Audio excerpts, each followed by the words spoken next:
Hello friends, स्वागत है आपका हमारे चैनल इन्वेस्टमेंट की बाजार पर। और दोस्तों, आरसीएफ के आज रिजल्ट्स पेश हुए हैं और डेफिनेटली रिजल्ट्स काफ़ी खराब रहते हुए देखने को मिले हर फ्रंट पर।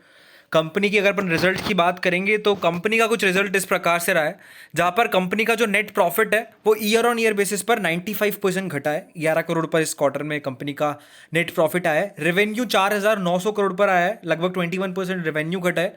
एबिटा कंपनी का 81% घटता हुआ देखने को मिल गया है, 84 करोड़ पर लगभग 438 करोड़ के वाई बेसिस पर। और 1.7% की मार्जिन आई है 7% से।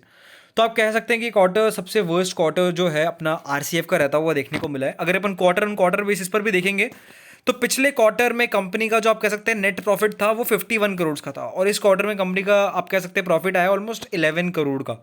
तो ये डेफिनेटली दोस्तों एक खराब क्वार्टर रहा है। रेवेन्यू साइड पर भी अगर हम देखेंगे तो 4,155 करोड़ का पिछले क्वार्टर में रेवेन्यू था, और इस क्वार्टर में कंपनी का लगभग 4,900 करोड़ के आसपास रेवेन्यू रहा है। तो रेवेन्यू डेफिनेटली आप कह सकते हैं क्वार्टर ऑन क्वार्टर बेसिस पर बढ़ा है, but year on year basis पर आप कह सकते हैं कि कंपनी काफ़ी आप कह सकते हैं पीछे रहती हुई देखने को मिली है। रही बात अगर स्टॉक की, तो ऑलरेडी 22% शेयर गिर चुका है, एंड कल के दिन भी एक फॉल जो है इस काउंटर में एक्सपेक्टेड है। अब देखना होगा कितना बड़ा फॉल है, का सर्किट लगता है या फिर छोटी गिरावट हो सकती है। ये सब देखना काफ़ी अभी आप कह सकते हैं अनिश्चित है इस काउंटर के अंदर। रही बात सेंटिमेंट्स की, तो जैसे रिजल्ट्स आते हैं सेंटिमेंट्स आप देख सकते हैं बदलते हुए देखने को मिल गए। 67% लोग बियरिश होते हो चुके हैं इस काउंटर में। ट्रेंड स्टॉक का बदल चुका है। तो आप कह सकते हैं कि काफ़ी ज़्यादा रिटेलर इन्वेस्टर्स जो हैं इसमें आप कह सकते हैं फंसते हुए देखने को मिले हायर पॉइंट से।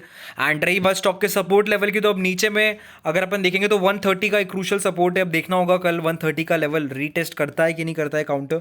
कल का दिन काफ़ी इंपॉर्टेंट है इस काउंटर के लिए, क्योंकि अगर इसने कल आप कह सकते हैं मूविंग एवरेजेस तोड़ दी तो नीचे में बड़ा कट बन सकता है। लगभग अगर अपन देखेंगे 120 110 तक के लेवल देखने को मिल सकते हैं। तो ये थोड़ा सा आप कह सकते हैं कि हॉरिफाइंग रिजल्ट्स के रहते हुए देखने को मिले। एंड अब अगर एनएफएल की बात करेंगे तो एनएफएल में आज 3.5% की तेज़ी आई है। कल इस कंपनी के भी रिजल्ट्स आने वाले हैं। एक्सपेक्टेशंस की अगर बात करेंगे तो लास्ट दिसंबर क्वार्टर में 588 करोड़ का कंपनी का एक्सेप्शनल प्रॉफिट था। तो अब देखना होगा कि उस कंपैरिजन में कितना प्रॉफिट कंपनी का आता है। क्या कंपनी लॉस से वापस से प्रॉफिट में आती है क्वार्टर ऑन क्वार्टर बेसिस पे, या फिर वैसा ही दोस्तों आरसीएफ जैसा हाल रहता है। और ये भी देखना होगा कि कल पूरा जो बास्केट है फर्टिलाइजर उसमें गिरावट आती है कि सिर्फ और सिर्फ आरसीएफ के शेयर में आती है।